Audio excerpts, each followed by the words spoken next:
Then he says, Kim, I am old. You know how old I am? I said, Warren, how old are you? He said, I am so old that in order to get into women's panties, I had to buy Hanes underwear. Welcome to Komando On Demand Insider, your fast-paced weekly update straight from Kim's desk to your ears. In just a bit, Kim talks with Joe Pags, her monthly conversation. This week, they'll talk about how Barbara Corcoran from Shark Tank got scammed, smart speakers, and you're not going to believe what they're finding in rideshare cars, and a great story about Warren Buffett. Also coming up, the worldwide launch of a new Komando newsletter, tools for harassing phone calls. We all get those harassing phone calls. Kim has some ideas on how to stop them, how to track the coronavirus, setting up your smart home. And, of course, if you want a smart home, Kim is going to talk extensively today about that. And murder for hire on the dark web. What's that all about? Every week we find a fun trivia question and ask that you give us your best guess without using Google. Computers are everywhere, but have you ever given much thought about how they started? The very first computer took more than 1,800 square feet and weighed about 27 tons. Which brings me to the trivia question. Which of the following is not true about computers? Invented in 1822, was Time's Man of the Year, Microsoft released the first laptop, or first mouse was actually made of wood. 3 of those are true, 1 is false. Invented in 1822, was Time's Man of the Year. Microsoft released the first laptop, and the first mouse was made of wood. We're going to have that answer for you just a little bit later on. By the way, this is not the nationally syndicated Kim Komando show. You can get that podcast and listen at your convenience. You just need to go to getkim.com. That's getkim.com. Use promo code Kim. You get a no-obligation 7-day free trial. Again, that's at getkim.com, and then use promo code Kim for that free 7-day trial. Let's get started in a moment with Joe Pags and Kim, getting you up to date on everything digital on the Komando On Demand Insider. It's Komando On Demand Insider, and here's Kim's monthly conversation with nationally syndicated radio show host Joe Pags. JoePags.com, Facebook, Twitter, Instagram, email. It's all right there. Also, the live video feed. We appreciate you stopping by the Joe Pags Show. Really glad to have back my friend, radio superstar, television superstar, Kim Komando. Kim, how are you? I'm great, Joe. How are you doing? Kim is the digital goddess. I'm doing great. Over 400 stations every weekend. Check her out on her video podcast, or vodcasts, I guess. Check her out on television all over the place. Go to her website, komando.com. It's an amazing education every time. You know what I love about your Instagram, by the way, is that like any given day, you're in like Switzerland or Italy or something. The other day, you were just somewhere far-flung. I'm like, how did you get there? Look at that. That's really cool. You use different social for different reasons, like Instagram. Yes. These are the traveling photos. Well, you're talking about you have Facebook, Instagram, TikTok, Pinterest, the list goes on, Twitter. Right. You can't just put the same thing out on all your social media platforms because It's different people, it's different audiences. So somebody wants to know news. And so for example, today on Twitter, it's just going like crazy, is I found what I think is the ultimate coronavirus COVID-19 map. So if you really want to see what's going on, it's a map from Johns Hopkins that shows you, for example, there's Tampa now and San Antonio and Tempe, Arizona, and in Sacramento County, and what's going on in Oregon, and not just Seattle. So anyway, so with Instagram, it's always like my travel photos and car photos and things like that.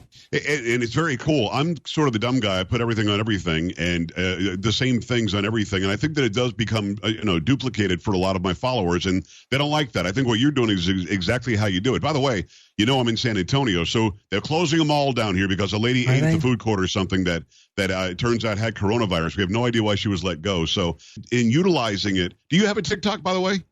Well, you know what? I don't have a TikTok, but what's really crazy, and the reason why I mentioned TikTok, is that there's a guy on TikTok called Old Man Steve, okay? He's 81 years old. Oh, wow. And he has this incredible TikTok following. I mean, we're talking millions and millions of followers, and TikTok is really for late teens, 20-year-olds. But this guy, Old Man Steve, he's 81 years old, and he actually made a TikTok video for me. And he's like, I'm Old Man Steve, and I'm going to make Kim Komando a bowl of soup. And anyway, so he's a cooking guy. And so he opened up a can of Campbell's bean and bacon soup or something like that. So anyway, but the kids love him, and they say hey, Grandpa, I wish you were my grandfather. And he loves it. He's actually in Fort Worth, by the way. he loves it because he's widowed, he's got no kids, he's got no grandkids. Right. So it actually makes him feel wanted and loved. It's a whole new community for him. That's amazing. By the way, I've got a TikTok. I think I told you last time. The only video on there is from the daddy-daughter dance with my daughter Gia. Oh. And by the way, I've taken your steps and your rules and your parameters when it comes to her having a phone. And it's not, it's 3 or 4 days a week where I'm saying, gee, I don't like that video. Take it down. That one didn't work out for me. Take it down. Before you do another one, talk to Dad first. That's because good. In TikTok, I think you've got these influencers that are very suggestive in the way they dance or very suggestive in what they're doing and what the message is. Gia doesn't know. She's 11. But she's just trying to emulate them. So that's a filter that we've got to keep on going, right? Well, and it's a conversation that's ongoing. And unfortunately, we're always going to have new social media, and the kids are going to be just doing something crazy. And, you want to be proactive, not reactive. So I'm glad you're one of those proactive parents. Well, I got it from you, and I appreciate the advice over the years. Komando.com, go there, sign up for the newsletter. Tons are on that newsletter. If you're not, then you're one of the few that isn't. Go and sign up. And also see Kim's rules and guidelines for your kids when it comes to the internet. I watch Shark Tank every week. I love the show. The one thing you didn't think that a billionaire or a multimillionaire would ever, run into is a phishing scam. You're saying it happened. Well, Barbara Corcoran, she's the real estate mogul, right? Yeah. And so her supposedly assistant, sent a bookkeeper request for a remodeling project for $388,000. Okay. Right. So the bookkeeper said, oh, well, of course I should pay this. So she sends out the almost $400,000 payment to a supposed remodel project, only to find out later that what they did on the assistant's email address, instead of, like, for example, Allison, Allison, it was Alison. Okay, so, just at first glance, it's like, oh, well, this looks legit. Now, the good news for her is that the bookkeeper wired the money to a bank in Germany, and then it was going to be transferred to a bank in China. Well, the German bank said, hey, this doesn't seem right to us, and so they actually shut it down. Oh, good. It's scary to think that somebody who's been in the business a long time, and they're always somebody's trying to scam these millionaires all the time. They try to scam people like you and me, even though I'm nobody. But if they can get over on us, then they could use our influence or what they think is our money or whatever, and get away with it. The odd part to me is that they've gotten so good at it, these phishing people, because I got an email like a lot of people have gotten. There's a scam going around that says, I know that your password is, and then there's an actual password I've used on an account. It's a password only I would know. And somehow this was released through somebody phishing and scamming and getting it. And we know that you were watching those nasty videos. And we've got a video of you watching the videos. And if you don't send me $5,000, we're going to release it. Well, I have no worries because I'm not doing that. But, these people, obviously it's working, Kim, or else they wouldn't keep on doing it, right? And how do they get such intimate details like my former password? Well, because they've been released. They've been hacked. There is some data breach, for example. If you go to a website called Have I Been Pwned, you can actually type in your email address and they'll give you some sample passwords. So the fact that somebody has your email address and an old password and they're telling you, for example, that, we caught you watching some porno and now we're going to send that video to all your family members and friends, just delete it because they don't have anything on you. It's just, somebody trying to scam you out of $300 or $5,000. It's crazy. It's Kim Komando. Go to Komando.com, watch and listen to everything she does. She's amazing. Smart speakers. You and I have gone back and forth on smart speakers because last time you educated me with Alexa because, again, Amazon says Alexa never listens until she hears the keyword. Yes. And your contention is how does she hear the keyword if she's not listening? So it turns out that she's accidentally, or these smart speakers, maybe not just Alexa, they're listening a lot. Well, there was a new research report that was done, and what they did is they actually played Netflix in the background for about 120 hours, and they put Alexa against Cortana, against Apple's HomePod, against the Harman Kardon Invoke, which I mentioned Cortana, which actually uses the Microsoft product, and they wanted to figure out who listens the most, and what they found out is that, on general, your smart speaker will actually wake up and hear things about 19 times a day. And when you think about it, how many times do you actually talk to your smart speaker? 4 or 5? And now suddenly 19 times it's actually listening. And so what you want to do is, actually go into the app for your smart speaker and then take a look every once in a while and listen to what it actually hears, because you can actually review the recordings. You can delete them. And if you're really that nervous about what your smart speaker is hearing, then, you can turn the mic off, which kind of defeats the purpose, or you can do what I did, just unplug it and put it in a box in the garage. You don't actually use one now. No, it just got to be really scary for me. It's creepy, isn't it? It is. Creepy. And when you start reviewing the recordings, Joe, it's like, how did I did not want to sign that letter of intent have anything to do with Alexa, play the Kim Komando show, or what's the weather? So they are listening now. Amazon says, and everybody else says, like, they're only listening to improve their product, right? Yeah. But at the same time, I just feel like that may just be a little bit too intrusive for me. I could not agree more. It's Kim Komando, Komando.com, the digital goddess. Rideshare cars. This is disgusting. Rideshare cars Yes. are regularly treated for what? Bed bugs. Gross. Come on. Isn't it? Come on. Yeah, they're finding out that, Orkin and as well as Home Pest Patrol, they do say in Terminex, they say like Dallas is one of the buggiest cities in the entire country. Nice. But some exterminators there actually said, hey, we are doing about 6 to 10 cars a week for bed bugs. And so if you get into a rideshare car, just know that you may have a different type of rideshare that actually comes with you. Somebody else is already riding in that car. And now if you get into one of these cars and you get out and you start scratching and stuff, now you know why. Yes. I mean, is it assumed that it's good that it's coming from people staying at hotels, or just who knows? Who knows? I mean, so if you get, like you mentioned, you get that creepy feeling that sometimes you get like you're actually in a stranger's car. Right. Maybe that creepy feeling is kind of really something creepy. That's right. It's disgusting. It's Kim Komando. Go and sign up for her newsletter. How many million on the newsletter now? Do we know? Oh, you know what? It's just crazy. I mean, we send out 40 million newsletters every single month, and we're actually starting a new newsletter. We're calling it The Current, and you can start signing up for that over at komando.com/subscribe. But it's twice a week, and it's, I guess you'd say, it's all the news that you can put inside of a newsletter in less than 5 minutes. You're going to get it twice a week. So it's a little bit different. I love it. And it's an amazing newsletter. I mean, there's so much great information. And yeah, the way that you intertwine your show, because you listen to the Kim Komando show and you say, go to the website and click over here, and then I've got more on that over here and do that thing. It's such great information that you put so much work into, and I know that I really appreciate it. I'm sure everybody who's on there does as well. Go to Komando.com, sign up for the current newsletter, and the new one called The Current. You got it.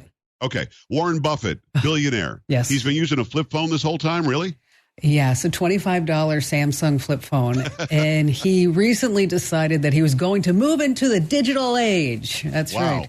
And he actually traded his $25 flip phone for an iPhone 11, which, you do know that he owns 5% of Apple's stock.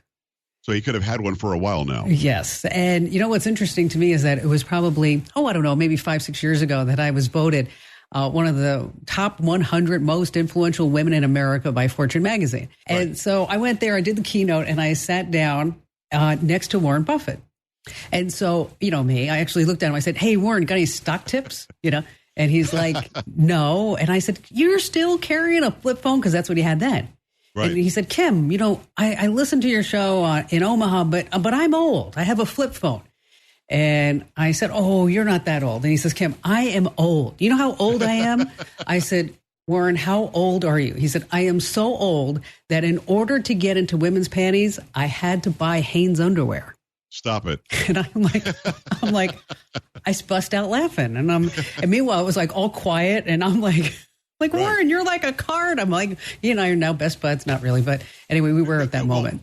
Well, Warren Buffett, the guy who is, again, a billionaire, what do you think changes his mind? Because if he's set on that flip phone, why is he going iPhone now? You think so? You think your conversation probably did. It took him 5 years to let it sink in, I guess. Well, he says he's only going to use it on his phone. He's not going to text. Just wait until he finds Candy Crush or Angry Birds. But he did tell me a story on why he did like the flip phone back then, even. Is he said that he didn't want all the distractions. Yeah. And he still has a fax machine because he doesn't trust email. And who's faxing him on that fax machine? Nobody else has one. You know what? I think if Warren Buffett wanted me to fax him something, I would probably figure out how to fax him something. So older technology still works for him. But you know what? He's right. I'll admit it. You know me. I'm jailbreaking phones. I'm acting like a dork on my iPhone. I'm building, Hackintoshes and everything. And at the end of the day, I look up and it's 11:30 at night. And I've been doing it all day. I mean, you're right. a geek. In a major way, he's right. You can get away from it when you've got a flip phone. So you just sit there and you just have a call. And you don't text. You don't check your Pinterest, your Facebook, your Apple News, the Daily Mail. Let's see, you're not ordering on Postmates. I mean, I'm just thinking of everything that I do on my phone. Everything but make a phone call. And it's so funny. I don't even answer my phone anymore. I let it go straight to voicemail, and then I look at the transcription. I'm like, oh, okay. I rarely use mine as a phone as well. It's the Digital Goddess. It's Kim Komando, Komando.com. Go there, get all the great information. Great contract between you and your kids when it comes to the internet usage and the digital age. And sign up for both newsletters. Kim, I can't thank you enough. Thank you. Thank you, Joe. Anytime. All right, it's Komando on Demand Insider, and we have a big announcement. Today, we have Ali Seligman, and she is the Content Marketing Director of Komando.com. Big, important position.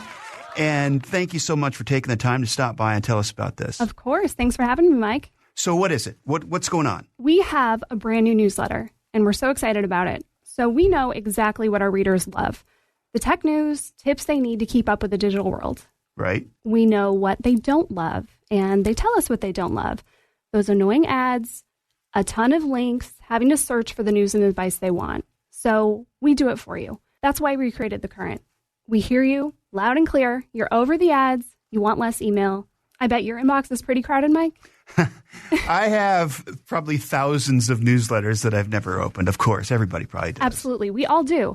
That's why we're scaling it back with this one. You're going to get it in your inbox twice a week. It's not every day. You can read it in less than 5 minutes. It's got everything you need right there in the email. All right. So everything digital in less than 5 minutes, twice a week. What you need to know. Yep. Sounds like a really kind of scaled back.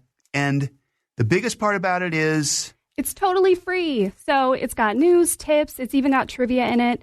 We cut out all the junk, all the clutter. We get to the bottom line. I want to talk about advertising. I mean, it costs us money to put out newsletters, right? Absolutely. So where's the advertising in this newsletter? There's no advertising in this newsletter. Wait a minute. Yeah, none of those annoying ads that you don't I was just setting you up. I knew that. I know. Yeah, we're really excited about that. And we know that our readers are going to be excited about that too. Yeah. We know. Clean. Exactly. The real news that we want you to know, it's going to be all right there in the newsletter. Okay. We are going to provide you extra links if you want to learn more or get more information on something. But it's really just a less than 5 minute read. Just scroll through it on your phone or on your desktop and you're good to go. And how do you get it? You go to komando.com/thecurrent, put in your email address. That's it. That's easy too. That's easy too. Komando.com/thecurrent. Okay, try it out, guys. We think you're going to love it. It really is a good, clean way to stay up to date on everything digital with Kim Komando. Again, so komando.com/thecurrent. Allie, thank you so much for coming by. Thank you, Mike. All right. And just ahead, Mojo Vision is a company that creates contact lenses that create images like you would see on your computer screen.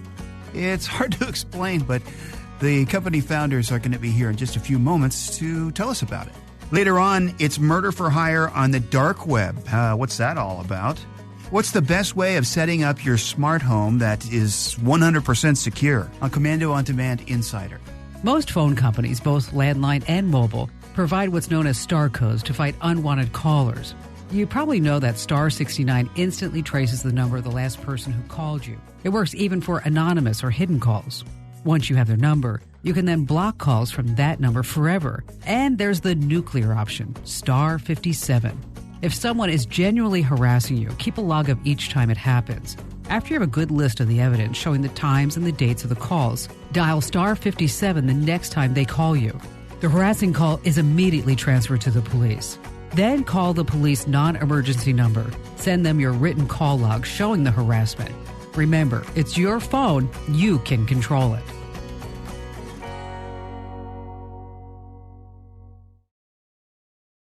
All right, contact lenses that can display things like a computer screen. Here's more with Kim.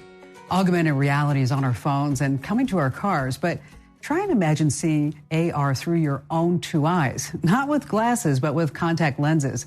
Mojo Vision is a startup that wants to bring advanced AR tech into our lives in a way that was never possible before. And on today's show, we have CEO Drew Perkins and SVP Steve Sinclair here to talk about Mojo Vision. So my first question for you two gentlemen is, how'd you come up with this idea? So a decade ago, roughly, I got cataracts in my eyes.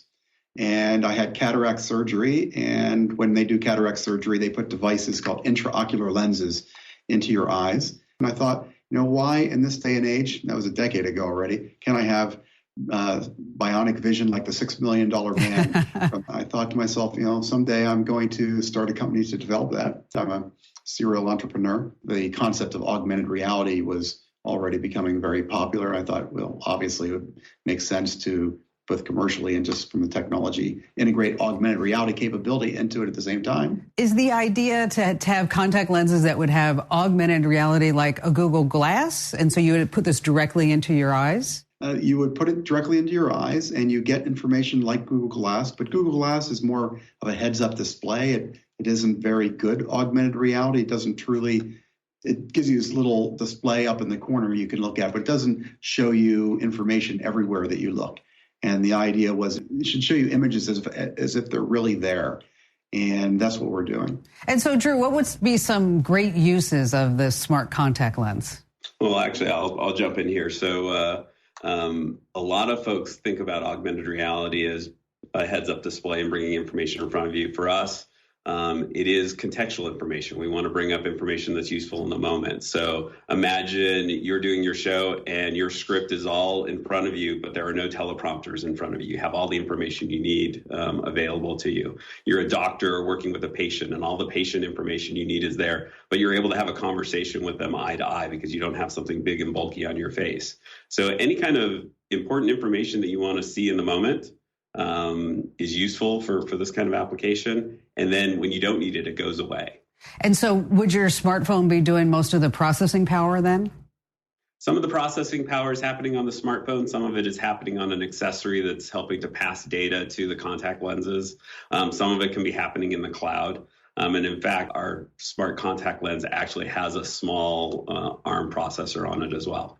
Now, because this affects the body, what type of approvals do you need to bring this to market? So we require FDA approval. All contact lenses are regulated as medical devices in the United States. That goes to safety. We need to prove to the FDA that this is extremely safe devices in all aspects, and we intend to truly earn people's trust. We want people to trust us to put technology on their eyes, literally, and have it be with them all day long. How much longer before we would actually see this in the marketplace? So it's probably going to be a few years, and we don't want to guess when the FDA is going to give us that approval, but we're working hard to get there. So what do you think is the next milestone for Mojo Vision? So I'll answer that one. I think that, for us, it's continuing to build out the prototypes that we have, prove that they do what we want them to do and that they're safe and effective to ourselves before we take them to the FDA for clinical trials. We're working very closely to build a solution for some of our earliest customers, which are going to be people that have low vision conditions, which will allow them to see information in front of them that they otherwise wouldn't be able to see. So we've been partnering with the Vista Center in Palo Alto, which helps people with low vision and blindness to cope with the conditions that they have. And we believe we can help them by giving them contact lenses that allow them to see things in front of them, like the edges of curbs or signs or cars or other obstacles that might be in their path as they're trying to get from place to place. You know what? That's really remarkable. And I'm so glad that you mentioned that because on a personal level, when I was 14, I had a cornea transplant. And in my right eye, my vision is probably 20/250. And on my left eye, I have 20/20. And so quite often, I'll go to grab a glass and I miss it, and people say, oh gosh, she's drinking again. It's not because you're drinking, it's just because you don't have that 3D perspective. But if your technology could enable people that have various conditions live a normal and fulfilled life, I think that's absolutely phenomenal. Really, that's great kudos to you guys. That's absolutely our goal. That's sort of our North Star. What we're really trying to do is help people in all walks of life and all different kind of issues that they might have, or even help normal people reach their full potential. Gentlemen, thank you both again for coming on the Kim Komando Show. And I don't know about you, but I'm starting to think it might be worth trading my glasses in for a pair of these smart lenses. Okay, our trivia answer is coming up. And if you remember, the trivia question this week is, what is it that is not true about the following about computers?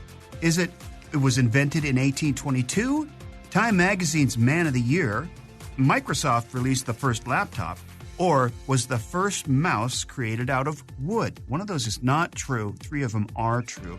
Pick the one that's not. We'll have the answer in the next segment. Just ahead, if you've ever dreamed of having a smart home and you want to make sure that it's a 100% secure smart home, you're going to want to listen to our next question on Komando On Demand Insider. On the dark web, there are numerous ads claiming that for a fee, they will kill someone for you. And make no mistake, unpleasant things will happen. A dark website for Azerbaijani Eagle says it will murder someone for you for $5,000. At Sicilian Hitmen International Network, a murder is $12,000. Slayer's Hitmen gives you options. A beating is $2,000, death by torture, $50,000. Researchers at Michigan State University studied 24 of these dark web hitman sites. The New York Times published the results yesterday. The findings? All of the murder-for-hire websites are scams. No one ever gets killed. But people are going to jail.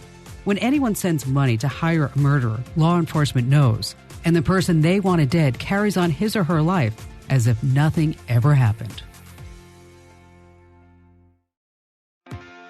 Welcome back to Komando Insider, and Doug in Eugene, Oregon has a question about making his home smart and safe.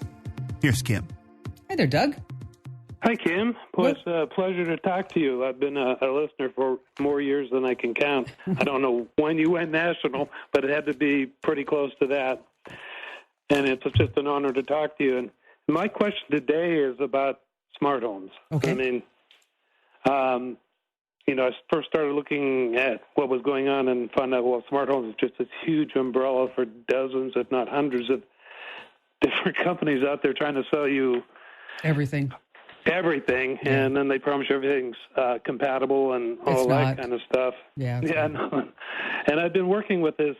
I've been talking to this company, Chelsea Audio, up in Portland, and they have a system called Control 4. So that's one of my questions. Have you ever heard of them? Or? Well, so are you building a house? Or are you remodeling? What are you doing? Well, I live out in the country right now, and I'm single or alone now. And so I want to downsize a little bit, so I don't know if I'm going to just rewire this place, find a house that needs to be rebuilt or start new. Whatever I do, I want to start correctly from the ground up, it's, you know what, here's the thing. I don't know if you remember when we used to have all these different standards of Wi-Fi, and sometimes you can get on this Wi-Fi, but you can get on that Wi-Fi. Maybe you remember when like a certain printer would only work with this version of Windows and it wouldn't work on a Mac. And, absolutely. Okay. And, it was a complete nightmare. Like, okay, let me tell you, kids, this is the way it used to be, but truth be known, we went through a lot of headaches to get our stuff up and going. Now, when we're looking at smart home technology, we're kind of in that same boat. I don't know if you've heard me talk about this on the air, but I'm actually building a brand new house. And, yes, I have. And building a house, I had no idea how much work it was. Okay, I'm just saying. Okay. Yeah. I didn't realize how things like, what do you mean it doesn't have a sewer, would cost you like $75,000. Okay. And I didn't understand that, telephone poles that have been up since the 50s, they can cause some major issues. Okay. So I'm learning as we go. And one of the big requirements, as you might guess, in my home is I want a totally smart home. Okay. Because the house that we're in now, we remodeled, say 15 years ago. And so it's getting a little long in the tooth. You know what I mean? Yeah. And when we bought that house, we had to rewire the whole thing. And I don't want to have to rewire anything. Nothing. Because that's a nightmare.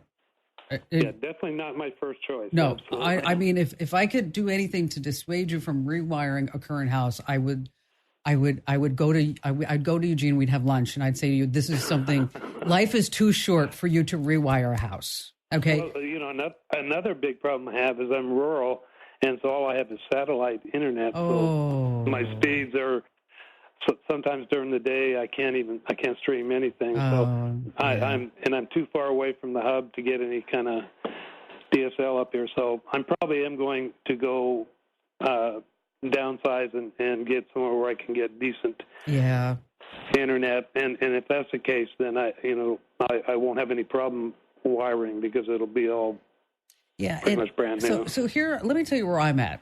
Okay, I am 6 months away from putting anything in the walls. Okay. Yeah. And so, I mean, because I'm building on the side of a mountain, and which, by the way, I didn't realize how difficult that was. Don't ask. Okay. So we're talking about, beams going into, granite rock and, things of all that nature.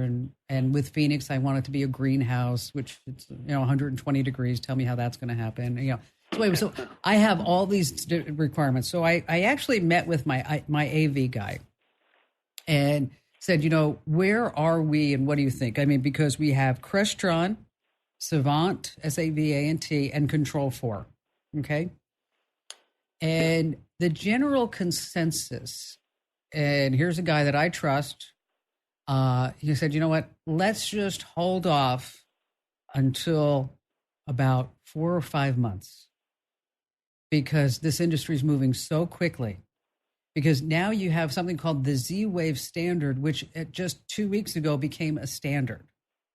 So we're starting to have standards come into place so we don't have all these disparate smart home systems that you're going to put something in that's not going to work with something else, because that's the way it is now. Yeah. But Control 4 is darn good. Don't get me wrong. It's very good. But before I settle on it or anything else, I want to make sure that whatever standards are in play, that I'm not going to be sitting here because it's only months. I'm not going to be sitting here saying, oh, darn it, we should have waited. So what I'm doing on the house is I'm saying, you know what? Let's leave open whatever we need, leave open to do the drops that we need to do. Okay. And I will have a server room in the house. And I'm going to try to rely on Wi-Fi, not as much as possible if I don't have to. But I want everything controlled. I want even the sprinklers controlled so that if it rains, I don't water the plants. Yeah, I agree. So I know I probably didn't answer your question, did I? Well, you kind of did, and I agree. Things are changing so rapidly. I mean, I'm 66 years old, so I've seen a lot of transition in hardware and software in my life. But my other concern, and I'm like you, I'm going to wait and do things when I need to do it. But I'm also concerned about the security of the system and VPN. I've tried the ExpressVPN before, but I found that it wouldn't connect to my bank. I don't know if there's been changes. Well, you know what? I can always hook you up with a tech support person because it works with my bank. I don't know what happened. Maybe there's something with satellite and bank and VPN. I don't know. Maybe it could be. It could be it too. So that's what my gut is telling me, that we have that other extra variable in there. But the security of my smart home is paramount. I don't want anybody to have access to my video footage. So that's another layer that I've thrown on my AV guy to say, I'm not going to be sitting here like Ring doorbell, okay? I mean, I want it all locked down, and I want to make sure that only I have access to the videos inside the house, outside the house. How can we make sure that we do this? And also with the security system, okay? So that if there's motion detected at this far part of the lot, that there's an automatic, everything's going to be automatic. When I put it all together, there's nobody sponsoring my smart house. When I put it all together, I'll let you know more in detail as we get through it. And, and as we can start doing videos, it's probably a good idea. We'll show you exactly what we're doing in the house, and because it is so important to do it the right way so that you don't have to go rewire, because I've already gone through that nightmare, and that's not happening again. Doug, thank you so much for your call. Hey, it's time for our trivia answer. And if you remember, it was one of the following is not true. 3 are true, 1 is not. A computer was invented in 1822. Was it the computer was Time Magazine's Man of the Year? Was it that Microsoft released the first laptop? Or was the first mouse created of wood? If you guess that the correct answer, the not true thing, is C, Microsoft was not the company behind the first laptop, That's the right answer. The first true mobile computer was created in 1981 by a man named Adam Osborne. It was called the Osborne 1, cost $1,800 and weighed about 24 pounds. Doesn't seem so mobile now, though, does it? The others on the list are all true. An English mathematician named Charles Babbage came up with the idea for a steam-driven machine that could compute numbers in 1822. And then in 1982, Time Magazine's Man of the Year was indeed a personal computer. And yes, the very first mouse, created in 1964, had a wooden shell. Hey, don't forget to like and subscribe. Every week we give you the very best that we can find, digital news that you can use on Komando On Demand Insider. And we appreciate you listening and subscribing so you get this to your device every single week automatically. And here now, it's Kim with some final thoughts. Many television stations in small to medium-sized towns now hire what those of us in the industry call one-man bands. These are television reporters who do it all, from hosting the segments to recording and editing what you see on the air. WLOS ABC 13 anchor Justin Hinton recently fired up Facebook Live on his phone for his weather broadcast in Asheville, North Carolina, about the city's first real snowfall. Just a little problem. Justin forgot to turn off Facebook's live mystery mask augmented reality filter for his entire broadcast about the dangers that snow was presenting on the roads where there hadn't been such an event for 2 years. Justin, the esteemed reporter, wore a space helmet or had giant googly eyes. And the best was what looked like something from the Broadway show and movie Cats. The moral of the story is simple. Before you go live at home or for work, do a test. Otherwise, you might look like a flake. I really appreciate you being here, and stick with me for your trusted digital know-how. Find your local radio station that broadcasts my show, along with more DIY how-tos, videos, free news alerts delivered from me to your email address, along with the Komando community, where you can blog and ask your tech questions on our website without anyone tracking you. That's Komando.com. And I'll see you right here next week.